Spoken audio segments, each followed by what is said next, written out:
Hola, buenas tardes, buenos días. Bonjour, bon après-midi, bonjour à tous et à toutes là où vous êtes.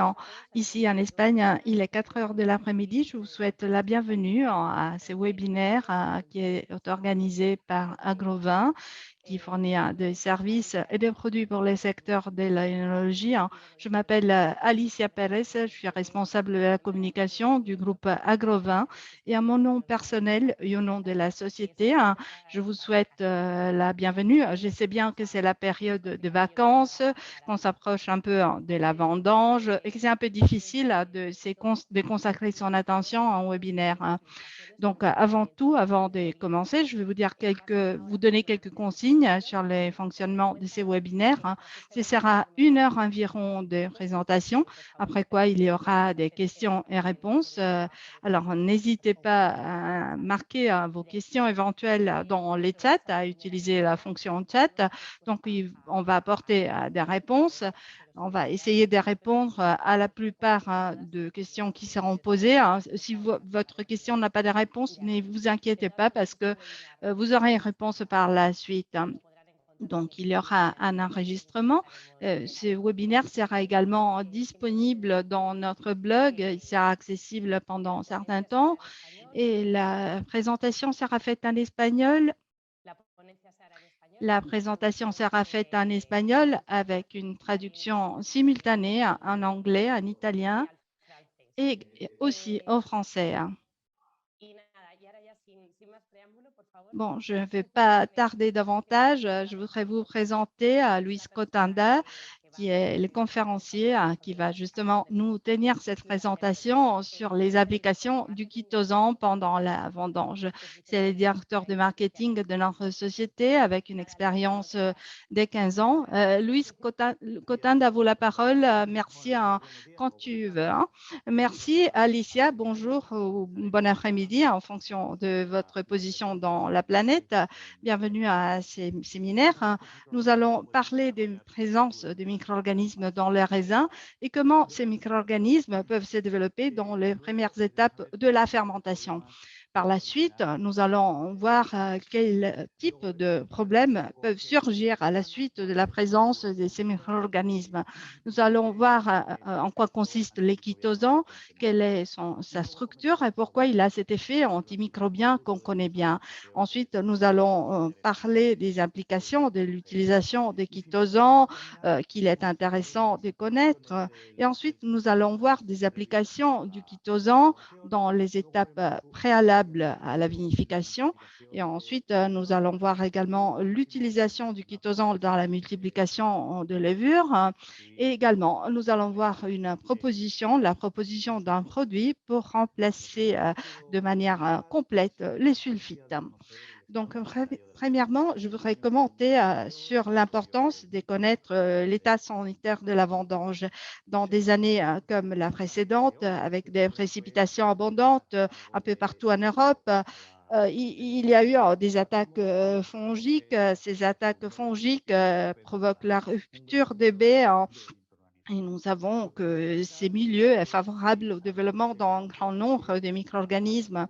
Je voulais dire par exemple qu'il est bien connu qu'une charge microbiologique d'une baie saine est de 100 cellules par gramme. Par contre, ces baies altérées par de champignons ont une population, ont une charge microbiologique qui peut arriver à 10 puissance 8, ce qui veut dire qu'une baie altérée, une baie contaminée, donc a une charge microbienne qui est comparable à celle d'une tonne de raisin sain.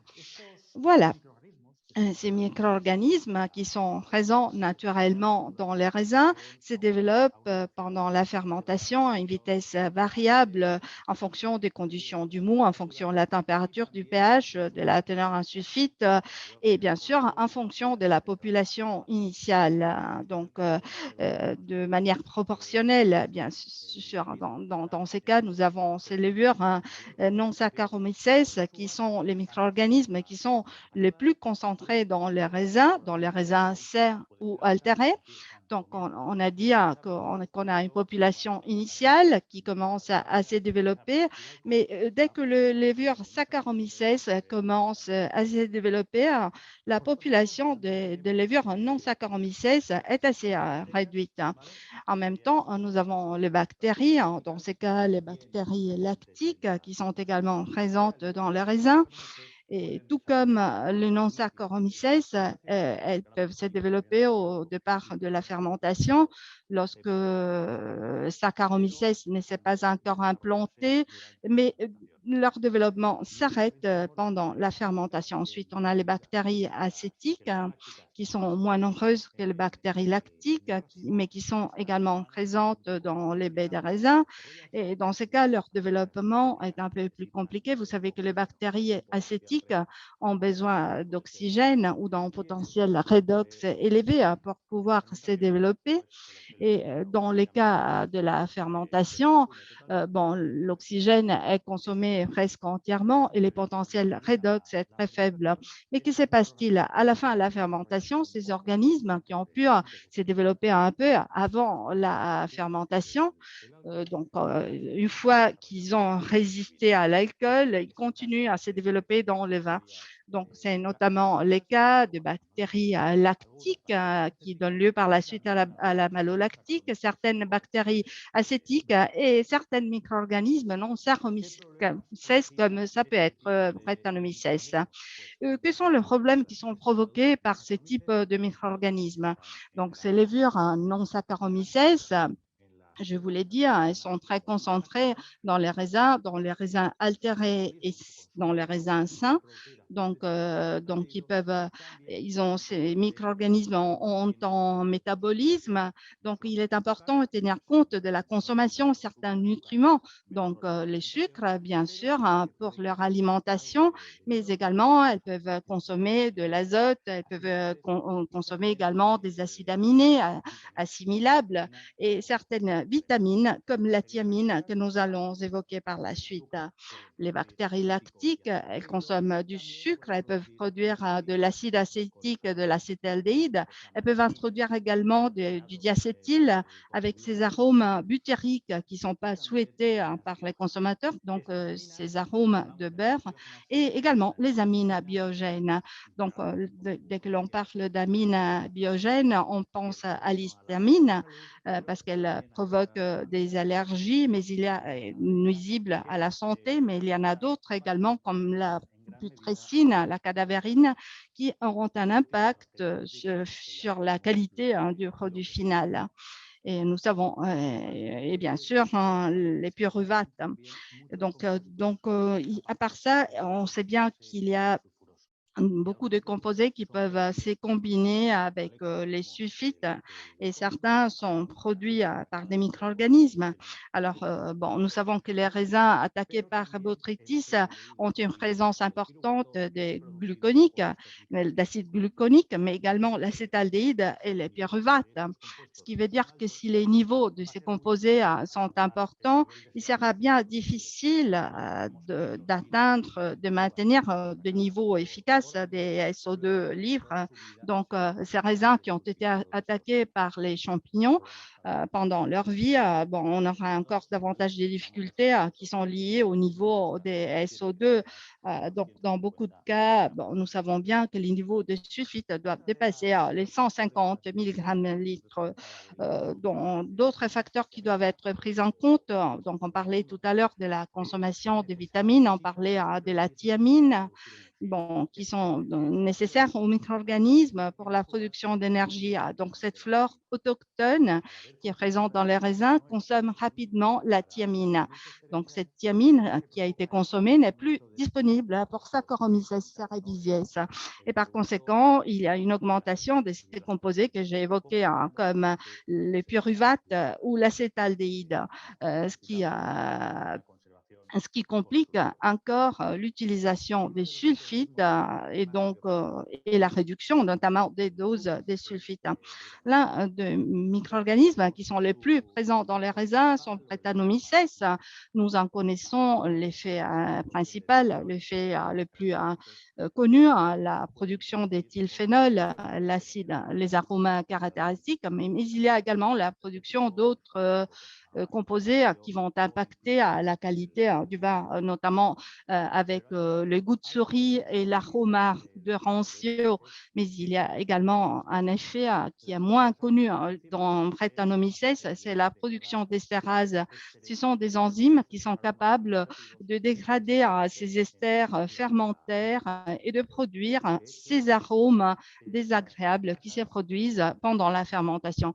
Alors, ces estérases sont l'un des symptômes principaux que l'on peut remarquer dans les vins qui ont été contaminés avec Brettanomyces. Donc, les arômes fruités disparaissent. C'est le premier signe qui nous montre, annonciateur de la production par la suite d'éthylphénol. L'apparition, le développement des Brettanomyces, c'est un phénomène lent, mais en même temps, il est quasiment impossible de l'arrêter puisque le Brettanomyces continue de se développer dans le vin. Donc, l'une des caractéristiques principales de ces micro-organismes de Brett, c'est qu'ils sont capables de tirer de l'énergie de plusieurs sources de carbone. Donc, nous savons, il y a des données qui nous disent qu'avec 0,3 g/litre de sucre résiduel, Brettanomyces est capable de produire des éthylphénols. Et s'il n'y a pas de sucre disponible, il peut utiliser des sucres qui viennent de levure pendant la phase d'autolyse, ou bien il peut dégrader également la cellulose, utiliser la cellulose comme source de carbone. Donc, de manière schématique, donc, nous voyons ces schémas qui nous montrent le développement des Brettanomyces. C'est également les schémas avec le développement des bactéries acétiques et lactiques. Au départ, la population dans les raisins est marginale. Dans ces premières phases de la fermentation, il peut y avoir un petit développement sans atteindre des niveaux problématiques, mais il y a quand même un développement. Néanmoins, à la fin de la fermentation alcoolique, lorsque les levures ne dominent pas le milieu, donc, c'est là que Brettanomyces commence à se développer. Si la période entre la fermentation alcoolique et la malolactique est une période où il n'y a pas de maîtrise de ces populations, ces développements peuvent s'avérer problématiques en termes de ses conséquences. Donc, lorsqu'on fait la fermentation malolactique, bien sûr, après la malolactique, il y a l'apport de sulfite avec une réduction de la population. Mais sinon, le Brettanomyces peut continuer à se développer de manière lente, mais progressive. Comme je le disais, c'est bien là qu'on pourrait avoir deux problèmes. Donc, lorsqu'on parle des chitosans. Lorsqu'on parle des chitosans, les chitosans est autorisé depuis quelque temps dans son utilisation œnologique. Nous savons qu'il s'agit d'un dérivé des chitines. Dans ces cas, il a été autorisé à l'œnologie uniquement dans la forme du chitosan fongique, mais cette molécule a été découverte il y a plus d'un siècle et demi. De facto, le processus de production est un processus qui a comme substance de départ la chitine animale et non pas fongique dans les domaines autres que l'énologie. Et donc, ce processus a été breveté depuis longtemps. Et donc, c'est un processus qui a été largement utilisé dans beaucoup de domaines. Donc, c'était utilisé comme protection antifongique. On a commencé à l'utiliser également dans l'industrie alimentaire comme conservateur. Également, il y a des processus de production de fromage qui utilisent du chitosan. On l'a utilisé également dans l'épuration des eaux pour sa capacité de flocculation que nous allons voir par la suite. Et il y a également des applications médicales. Je crois que l'année passée, par exemple, on a prévu l'utilisation des chitosanes dans certains pansement pour éviter des infections. Donc, quelles sont les propriétés du chitosan? C'est un produit qui ne donne pas d'allergie, qui est écologique. Il a une charge élevée, importante au pH du vin. Par conséquent, il est capable de réagir avec les membranes de certains micro-organismes et il a une capacité flocculante importante. Comme on le disait, les chitosans viennent de la désacétylation de la chitine. C'est un biopolymère qui est présent dans les squelettes de certains insectes et certains micro-organismes. Donc, il est produit par désacétylation. Donc, on modifie la molécule pour que le groupe aminique, ça reste dans sa forme terminale. Pourquoi est-il intéressant que ce groupe reste en position terminale? Parce qu'au pH du vin, donc un pH inférieur à 5,5, cette position fait en sorte qu'il y ait une protonisation, que chaque groupe soit chargé de manière positive. C'est justement cette charge qui permet aux chitosans de se combiner avec le micro-organisme. Mais il y a beaucoup de molécules qui ont des charges positives. Il y a beaucoup de protéines qui ont une charge positive, qui sont capables de se combiner avec les micro-organismes, mais qui n'ont pas cet effet biorégulateur, n'ont pas cette action antimicrobienne qui fait en sorte que les chitosans soient si efficaces lorsqu'ils se combinent avec les micro-organismes. Donc, il a une biocompatibilité très importante en fonction des micro-organismes, mais surtout, il est capable de s'introduire dans les membranes cellulaires. Donc, nous allons voir quelques exemples de son fonctionnement. Donc, essentiellement, dans une première phase, il adhère à la membrane, dans ce cas, la membrane de levure non Saccharomyces. Il s'unit aux monoprotéines membranaires et commence non seulement à modifier la structure de ces membranes, il essaie également de s'introduire à l'intérieur de cette cellule. Ce qu'il fait le long de ces processus, c'est de structurer la membrane, donc les pores à travers le pores, il peut pénétrer dans la cellule, il peut modifier le fonctionnement de certaines enzymes et peut également modifier le matériel génétique qui est à l'intérieur de la cellule.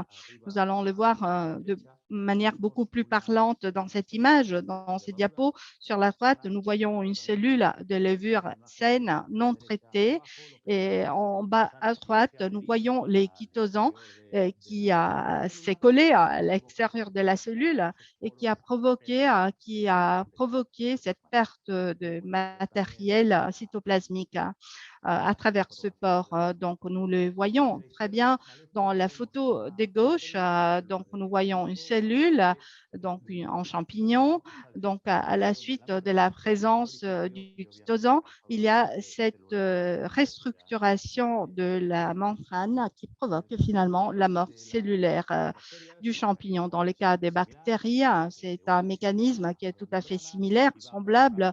Donc, les chitosans s'associent à la membrane, il provoque l'ouverture de ces pores avec également la sortie de matériel dans la cellule. Et de même que nous le voyons, comme nous l'avons vu dans l'image des levures, ici en haut à gauche, nous avons des bactéries saines avec la membrane entière. Et dans l'image en bas, nous voyons qu'à la suite de l'effet du chitosan, ces membranes laissent sortir le contenu cytoplasmique. Donc, il y a ces mécanismes qui sont capables d'adhérer aux membranes, de provoquer la mort de ces micro-organismes. Et nous avons également dit qu'il y a un effet de flocculation qui est très important. Donc, il est capable de s'associer, de se combiner aux micro-organismes, de former des agrégations assez importantes, peu chargées, qui permettent aux micro-organismes de se déposer au fond de la cuve. Alors, dans ces cas, faut-il faire de transfert? Faut-il faire faire des transferts ou bien peut-on laisser ces lits au contact avec le micro-organisme pendant un temps indéfini ou le remettre en suspension? Bon, c'est la question qu'on nous pose en général. Dans notre cas, ce que nous avons fait, c'était en test. On a fait un traitement avec chitosane, le deux plaques que nous voyons sur la droite. Donc, on a évalué également l'ajout des sulfites pour faire une comparaison de l'effet antifongique du chitosan. Et au bout de 10 jours, ce qu'on a fait, c'était de transférer les surnageants et ensuite on a mis en culture la partie d'en haut, la partie qui n'avait pas des lits d'échitosan, donc la partie propre, et de manière séparée la partie qui contenait de lits d'échitosan. Donc on a fait cette culture sur plaque. Donc, on a vu que les surnageants, qui était la partie qui était sans levure, et la partie en bas, par contre, présentait des levures. Donc, chez Agrovin, nous conseillons de faire de transfert de vin après avoir réalisé un traitement avec chitosan. Donc, on conseille de faire de transfert au bout de 10 à 15 jours. Voilà, en ce qui concerne les applications, donc on a vu que la charge microbiologique des raisins et par conséquent du mou peut être très élevée. Alors, pourquoi traiter ces mous avant la fermentation avec l'aide du chitosan? Dans les premières étapes, nous avons vu que les conditions du mou sont assez favorables au développement de beaucoup de micro-organismes, notamment de levures non Saccharomyces. On a vu qu'il peut y avoir une réduction, une consommation des nutriments essentiels et de certains facteurs de croissance essentiels pour les levures. Et par conséquent, cela peut rendre plus difficile le développement, l'implantation des Saccharomyces. Donc, lorsque Saccharomyces arrive ou lorsqu'on fait l'inoculation des Saccharomyces, le milieu peut être pauvre de certains éléments et par conséquent, le développement des Saccharomyces peut être difficile. Donc, c'est cette non-implantation ou cette implantation difficile des Saccharomyces peut donner lieu au développement des bactéries lactiques qui peuvent démarrer une fermentation malolactique en même temps que la fermentation alcoolique, ou bien les levures n'ont pas assez de nutriments pour mener à bien la fermentation dans des conditions optimales. Donc, la fermentation peut devenir languissante. Il peut y avoir également la production de métabolites qui s'associent de manière facile au sulfite. Alors, à quel moment faut-il apporter des produits à base de chitosan pendant la macération des raisins blancs ou également de raisins rouges pour éviter, comme on l'a vu, les développements de ces populations, notamment dans les macérations en blanc. Donc, les levures Saccharomyces peuvent avoir un avantage compétitif. Et si la macération n'est pas très longue, on peut également traiter les mous à la sortie de la presse. Pour cette application, on a développé Microstab pH. C'est un produit liquide à base de chitosan, puisqu'il c'est un produit liquide, son application est beaucoup facilitée, sa dispersion est facilitée. Vous savez que pour avoir une bonne dispersion du chitosan, c'est un élément fondamental pour avoir un bon effet. Donc, donc, ce produit a été développé pour être utilisé pendant la période de vendange, pour être appliqué avec des pompes doseuses, donc en ligne, comme les systèmes que nous avons, notamment pour les traitements des mous. Par ailleurs, c'est un produit qui a été développé avec un pH très acide. Donc, nous avons vu qu'avec un pH acide, le chitosan est beaucoup plus soluble, mais cela nous aide également à réduire un peu les pH du mou, donc ce qui fait rend un peu plus difficile le développement des micro-organismes. Et par ailleurs, Il y a également les sulfites ont une action facilitée à la suite de l'utilisation de ce produit. Donc, nous avons testé ces produits. Nous avons pensé qu'il était important de vérifier les bactéries lactiques. Nous avons inoculé des bactéries lactiques dans le mou. Nous avons attendu 24 heures pour qu'il y ait une acclimatation. Nous avons fait un traitement avec Microstab pH. Au bout de 24-48 heures, la population des bactéries était à surveiller pour être sûr qu'il n'y ait pas de fermentation malolactique. On a essayé également de voir quel était l'effet contre Brettanomyces. Bien sûr, donc on a fait l'inoculation sur un mou. On a pu constater que c'était très efficace. Et bien sûr, donc après les traitements, on n'a pas pu détecter de Brettanomyces. C'est Brettanomyces qui avait été inoculé au préalable. Donc, nous avons vu, donc l'état de santé de raisin va déterminer la quantité de micro-organismes qui sont dans les raisins. Donc, il est donc important de mesurer quelles sont les doses des produits qu'il faut appliquer. L'acide gluconique est un paramètre qui est tracé de manière régulière dans les caves. Donc, dans des caves notamment qui l'utilisent comme indicateur de la qualité de l'état de santé des raisins.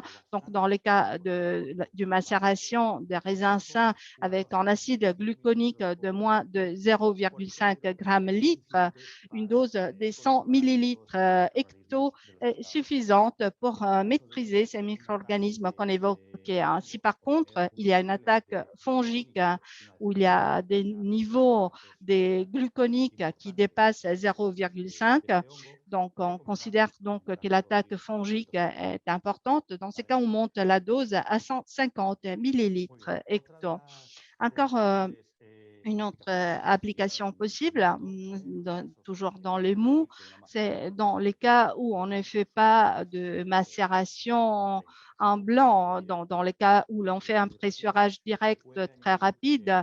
Dans ces cas, on peut ajouter les produits dans les mous. Donc, dans les cas, s'il y a par exemple un débourbage statique, on peut utiliser une dose de 100 millilitres avant les débourbages pour laisser les temps aux chitosans d'utiliser d'exercer son activité antimicrobienne. S'il y a un débourbage dynamique par flottation, par filtre ou par d'autres systèmes, la dose peut être un peu inférieure parce que nous savons que cette filtration, cette flottation va réduire la charge microbienne. Donc, dans ces cas, la dose des 50 millilitres hecto est suffisante pour éviter le développement de ces types de populations. Encore d'autres applications. Donc, si nous l'avons utilisé au préalable pour éviter les développements des micro-organismes. Si par exemple on a un arrêt de fermentation, les populations des micro-organismes ne sont pas suffisamment élevées pour provoquer de problèmes par la suite. Donc, si on a déjà traité le mou ou les raisins en macération avec chitosan et on a des arrêts de fermentation ou bien une fermentation languissante, nous pouvons avoir le temps d'attendre que la levure se réactive ou bien nous pouvons mettre en place un protocole de réfermentation, mais nous sommes tranquilles quand même que les micro-organismes qui sont présents dans ce milieu, dans cet environnement, ne vont pas nous provoquer de problèmes. Mais si nous n'avons pas utilisé au préalable en prévention les microstabs pH en prévention, nous pouvons l'utiliser comme traitement ex post. Donc, si nous voyons par exemple qu'il y a une fermentation languissante ou bien qui s'arrête, on peut agir un peu sur les pH, qui va rendre plus difficile le développement de certains micro-organismes. Et on peut utiliser également sur les chitosans, agir avec les chitosans et donc mettre en place un protocole de redémarrage de la fermentation. Dans les cas de vin blanc ou rosé où la fermentation malolactique n'est pas souhaitée, 150 millilitres hecto sont largement suffisants pour ne pas s'arrêter dans cette phase critique où il peut y avoir des arrêts des fermentations. Dans le cas de vin rouge, si par la suite nous souhaitons une fermentation malolactique, une dose de 50 millilitres hecto nous donne du temps pour agir et nous prépare éventuellement au pied de cuve à l'inoculation qui sera fait avec d'une bactérie lactique par la suite, sous réserve de faire des transferts, bien sûr, des soutirages, donc, ou bien dans les cas d'une macération post-fermentaire, pour être sûr qu'il n'y ait pas de développement des bactéries lactiques avec de problèmes, notamment avec, de fermentation lactique, on pourrait ajouter 50 millilitres hecto, donc de manière à éviter un développement de bactéries lactiques pendant cette phase. Donc, encore une autre des applications du chitosan avant la fermentation, c'est également dans la multiplication de levures. Donc, voilà, nous avons ces schémas très simples qui nous montrent les différentes étapes de la multiplication des levures dans une fermentation standard. Donc, nous pouvons voir ici l'évolution. Donc, il y a l'inoculation des levures, ensuite la phase de latence. Cette phase de latence qui dépend, dont la durée dépend de la température, de la présence des sulfites et également des autres paramètres de la fermentation. Pendant cette phase, bien sûr, la levure va s'acclimater. Après cette phase de latence, il y a la phase exponentielle, la phase de développement, de croissance. C'est là que les levures se développent de manière exponentielle jusqu'à atteindre les maximums de population, qui est la population qui va assurer la fermentation. Donc, il y a cette phase de latence, la phase exponentielle. Ensuite, cette phase stationnaire où la levure ne va plus se reproduire et donc elle mène à bien la fermentation et consomme le sucre. Donc, la phase exponentielle est caractérisée par une consommation importante des ressources parce que la levure doit développer toute la biomasse qui est nécessaire pour développer, multiplier sa population.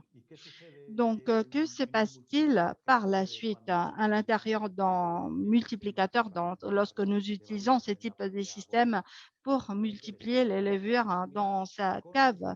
Donc, les schémas sont essentiellement les mêmes, mais dans ce cas, la levure doit avoir deux phases de croissance. Une première phase qui se développe dans les multiplicateurs, une deuxième phase qui se déroule dans la cuve. Donc, ce qui ne veut pas dire que la multiplication des levures est une phase simple, mais lorsqu'on souhaite que les levures se développent et surtout qu'elles soient capables de mener à bien la fermentation, c'est quelque chose qui exige, on va dire, un certain niveau de nutriments, la présence de certains nutriments. C'est la raison pour laquelle nous avons conçu des nutriments spécifiques pour assurer la nutrition dans ce type de systèmes de multiplication intensive. Donc, cette nutrition prévoit un autolysa de levure, qui contient des nutriments qui nous permettent de développer plus facilement les levures, une source d'azote inorganique, parce que nous savons qu'en conditions normales, la nutrition organique est plus adaptée parce qu'il y a un développement d'arômes, on évite de phénomènes de réduction, mais dans ces cas, dans les cas des levures, nous pensons que sous cette forme, son assimilation est beaucoup plus rapide. Et ensuite, la thiamine que j'évoquais il y a quelques instants pour avoir de l'énergie de manière rapide et si besoin d'avoir sans avoir des difficultés. Donc, la thiamine en supplément de cette vitamine est conseillée. Mais donc, on prépare le milieu en développement particulièrement favorable. Donc, on apporte aux levures tous les éléments dont elles ont besoin pour leur croissance, pour leur développement. Par conséquent, il peut y avoir également des micro-organismes, une présence des micro-organismes importants dans les mous. Donc, lorsqu'on a un nutriment spécifique, spécifiques pour ces conditions très difficiles, comme les multiplicateurs. Dans notre laboratoire, nous avons fait différents essais pour voir quels sont les types de nutrition qui assurent le développement de la biomasse. Avec un nutriment de ces types, nous voyons qu'évidemment, il y avait une augmentation remarquable de la population des levures. Donc, dans les multiplicateurs, mais en même temps, on s'est rendu compte qu'il y avait un développement non seulement des levures, mais qu'il y avait également un développement d'autres micro-organismes qui s'est développé. Donc, il y avait un développement très important des bactéries lactiques. On a pu voir également que la présence de levures non Saccharomyces est également importante. Dans cet essai, il faut dire que nous avons fait plusieurs essais dans notre laboratoire. Là, nous avons utilisé le mot propre de la cave. Ensuite, on a fait des essais aussi avec du mou concentré. On a vu qu'il y avait également de problèmes de contamination, même en utilisant du mou concentré, même si la contamination était un peu moins importante. Dans cette étape, on a donc ajouté du chitosan aux nutriments spécifiques pour la multiplication. Donc, il contient, comme on l'a dit, un autolysat des levures. Donc, on a vu qu'il y a les stérols qui sont présents, qui apportent des éléments importants à la membrane, puisque la levure ne produit pas des stérols dans les conditions de fermentation, mais elles sont capables de les assimiler si on le leur propose sous la forme de levure inactivée. Ensuite, on a vu que l'azote inorganique sous la forme de phosphate qui est assimilé plus facilement par les levures. Ensuite, la thiamine pour la production d'énergie et l'équitosant qui permet d'utiliser du mou propre de la cave en sachant qu'il n'y aura pas d'apparition de développement des micro-organismes. Donc, nous avons également répété cet essai avec le même mou et nous avons vu qu'il y avait toujours un développement des levures, ces développements de levures dont on avait besoin pour l'utilisation dans les multiplicateurs, mais nous avons vu que les bactéries lactiques ne se développaient pas. Donc, on a pu éliminer la présence des bactéries lactiques au bout de 16 heures de multiplication. On a vu également qu'il y avait une réduction sensible de ces levures non Saccharomyces. Par conséquent, pour résumer un peu, quel serait l'avantage, l'intérêt d'utiliser ces types de nutriments dans la phase de multiplication? On a un développement rapide de levures avec des levures viables qui sont capables de mener à bien la fermentation sans problème. Donc, nous allons avoir ces levures qui ont été multipliées peuvent s'exprimer. Donc, ces levures vont s'implanter véritablement dans les milieux dans cette phase de fermentation à laquelle nous l'avons soumise. Bon, encore d'autres applications, d'autres utilisations du chitosan. Les chitosans nous permettent également de réduire les quantités des sulfites utilisés. Alors, nous savons que les sulfites sont de plus en plus mis sur la sellette par les consommateurs ou par les marchés. Donc, on parle de plus en plus de vins qui sont sulfites et nous savons que les chitosans peut être très efficace dans cette réduction des micro-organismes.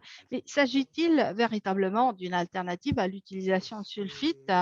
Eh bien, lorsqu'on utilise du chitosan, on souhaite véritablement réduire les doses de sulfite. Mais que se passe-t-il avec le phénomène d'oxydation? Nous avons donc développé Microstab Protect pour couvrir cette gamme de nécessités. Donc, on a associé les propriétés antimicrobiennes du chitosan dont on a pu avoir l'efficacité avec cette protection antioxydante qui nous est apportée par les glutathions, avec également du tanin gallique pour agir sur les propriétés antioxydantes, notamment pour agir sur les oxydases qui peuvent intervenir, notamment dans les premières phases de l'élaboration. Donc, nous avons, encore une fois, on a testé, on a vu qu'avec une dose de 20 grammes hecto était suffisante. Alors là, on a pu on a pu faire cet essai avec son effet pour vérifier son effet sur Brettanomyces. On a fait ensuite un autre essai avec des bactéries lactiques, toujours avec la même méthode. On a inoculé des bactéries lactiques. On a attendu 24 heures. On a fait un traitement avec Microstab Protect, avec sulfite et ensuite les témoins. Quel a été le résultat? Bon, nous avons été étonnés. Pendant la première semaine, il n'y avait pas de développement dans le vin traité. Et dans la deuxième semaine, il n'y avait pas de développement des bactéries. Il n'y avait pas de réduction du malique et donc d'activité bactérienne dans l'échantillon traité avec Microstab Protect.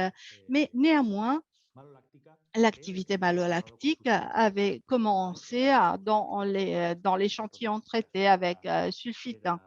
Donc, on a pu voir que Microstab Protect était efficace face au développement des bactéries lactiques. Mais par contre, les sulfites, dans ces cas, n'ont pas été efficaces. Et ensuite, on a pu tester également l'activité antioxydante. Nous savons qu'en ce qui concerne cette activité antioxydante, on a associé le glutathion et du tanin gallique. Donc, avec cette combinaison, donc excusez-moi un instant, donc on a pu avoir un produit qui est même plus efficace que le sulfite. Donc, on avait fait des essais sur un vin blanc.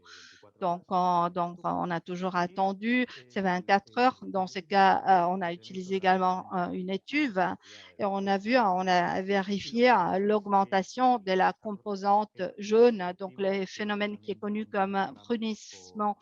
Donc, nous voyons que Microstab Protect était plus efficace par rapport à l'échantillon traité avec 30 mg litre de sulfite et il était même plus efficace que la dose équivalente des glutathions.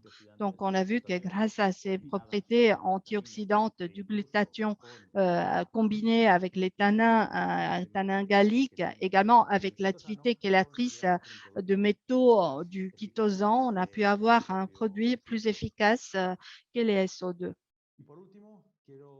Enfin, pour conclure, je voudrais commenter quelques éléments qui sont peut-être moins connus concernant les développements microbiologiques.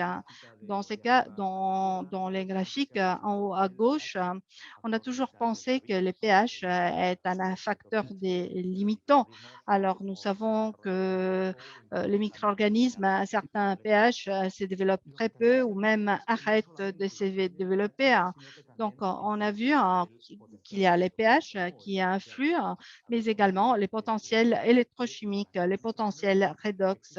Alors, nous savons que pour chaque micro-organisme, il existe un potentiel redox auquel son développement est limité. Donc, on a vu que, par exemple, la fermentation peut s'arrêter en fonction du potentiel redox. Et ce n'est pas la faute du manque de nutriments ni de la température, c'est que la levure ne peut pas se développer en dessous dans certains potentiels redox. Donc, sur ces derniers éléments concernant les potentiels redox, je voudrais offrir ces petits apartés. Donc, les bactéries ont besoin d'oxygène. Elles ont besoin d'un potentiel redox élevé pour pouvoir se développer. Je ne sais pas si je l'ai dit avant, mais nous le savons à travers différentes études que les chitosans n'agissent pas sur ces bactéries acétiques. Dans ce cas, qu'est-ce qu'on a obtenu avec Microstab Protect? De par la présence de glutathion, on a pu réduire le potentiel redox du vin et par conséquent rendre plus difficile le développement, l'apparition des bactéries lactiques. Donc, si vous souhaitez approfondir les thèmes du potentiel redox, il y a eu un webinaire il y a un mois qui est disponible dans notre site agrovin.com et qui est également disponible en plusieurs langues. Voilà, pour résumer un peu les différents points de la présentation, on a vu que la quantité de micro-organismes que l'on peut avoir dans les raisins sont variables et qui dépendent de plusieurs facteurs, et notamment l'état sanitaire des raisins. On a vu quels sont les micro-organismes qui se développent dans les conditions de la cave dans une mesure plus ou moins importante en fonction des paramètres que nous avons considérés. Nous avons vu également quels sont les problèmes qui peuvent être occasionnés par ces micro-organismes. Et ensuite, nous avons commencé à parler du chitosan, une molécule qui a une charge qui est capable de se combiner avec le micro-organisme, mais également de modifier leur métabolisme, leur membrane, de provoquer cette mort cellulaire et cette flocculation. Donc, on a souligné le fait qu'à cause de cette flocculation, il est important d'effectuer des transferts, des soutirés après chaque traitement, donc au bout de 15 jours après le traitement avec chitosan. On a vu également le rôle du pH, donc avec la possibilité d'avoir un mou qui soit propre d'un point de vue microbiologique, de manière à éviter le développement des micro-organismes après la fermentation. Donc, nous avons parlé de l'utilisation de multiplicateurs. Donc, nous avons vu la condition optimale de multiplication qu'on utilise justement pour multiplier la levure qui nous intéresse et pas autre chose. Et nous avons vu que nous avons pu avoir les résultats souhaités, donc c'est-à-dire le développement uniquement de la levure qui nous intéresse. Et nous avons ensuite évoqué une alternative complète au sulfite qui associe la capacité microbienne du chitosan, haute concentration, avec les glutations qui nous donnent cette protection supplémentaire dont nous avons besoin pour protéger nos vins. Donc, pendant toute l'élaboration, nous souhaitons réduire les doses des sulfites, les doses des SO2. J'ai terminé. Si vous avez des questions, je suis à votre disposition. Et bon, qu'est-ce que tu en penses? On va s'arrêter peut-être là, Louis. On a encore beaucoup de questions, mais ne vous inquiétez pas, on l'a dit au début du webinaire, vous allez recevoir des réponses par email ou à travers notre blog. Donc, merci à Louis de cette présentation si intéressante. Merci à Vinidaire qui nous a aidé dans la promotion, dans la promotion, la publicité de ces webinaires. Donc, merci de votre participation. Et si vous avez des questions concernant les chitosans ou d'autres produits, services et innovations dans le domaine de l'énologie, vous n'avez qu'à nous contacter chez Agrovine.